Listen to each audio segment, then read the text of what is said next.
Hearing talk coming from the White House that when the official rule comes out, that there will be an openness to exemptions of some form.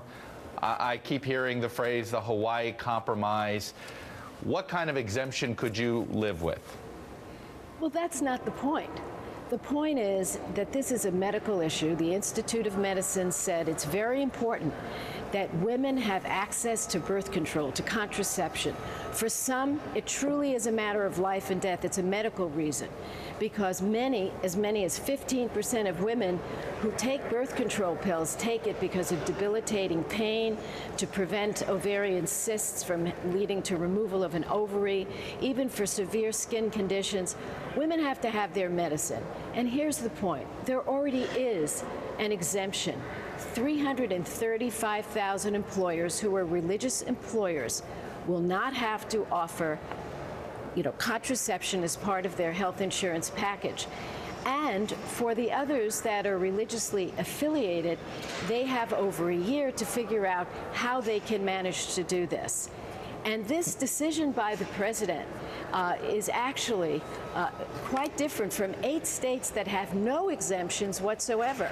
Colorado, Georgia, Iowa, Montana, New Hampshire, Vermont, Wisconsin, and Washington State make no exceptions for churches at all. The president has.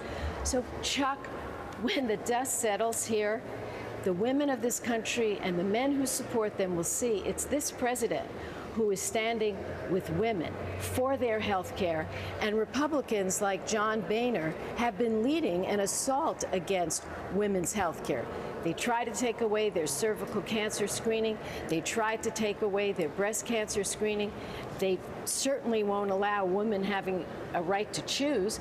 And this is just something else in the 21st century, trying to stop women from getting access to birth control. It's unbelievable to me that this is a debate we're having today. Yeah, and let me just go to the exemption portion of this, and we were just talking about. If there is, are you open to an exemption that says to a religious affiliated hospital, for instance, that says, look, we're not providing this coverage in our health insurance, but here is a rider and here's how you get it?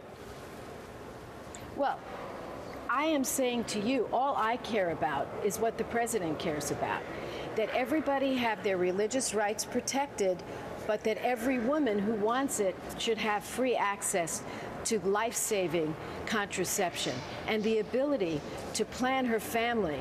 Right now, the Title X program, which is family planning, saves about 400,000 abortions a year. That's a fact. So the president stands with the women.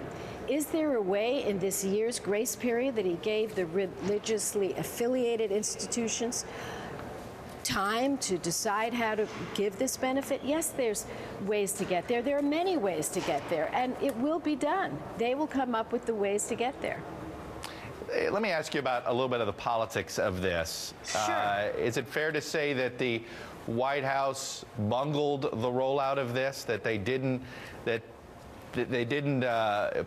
sort of be more proactive in explaining the decision from the very beginning?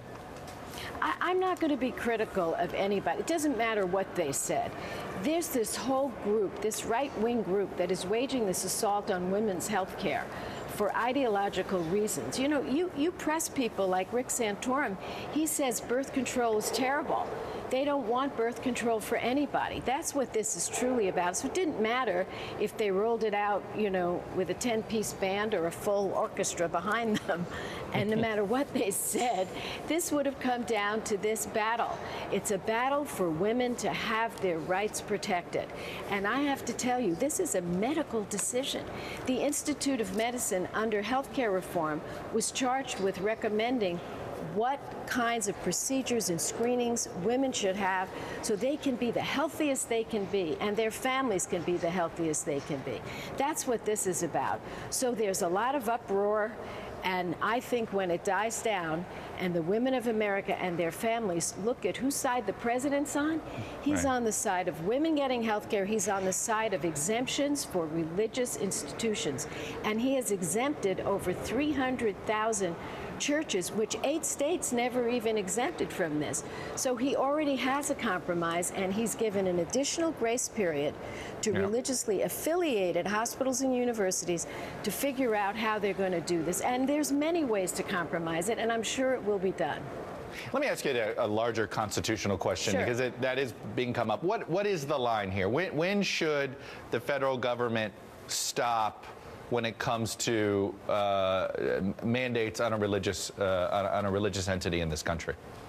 Well, in this case, you've got to talk about all governments because, as you know, 28 states already do this. And it's a good question, and this has gone to court.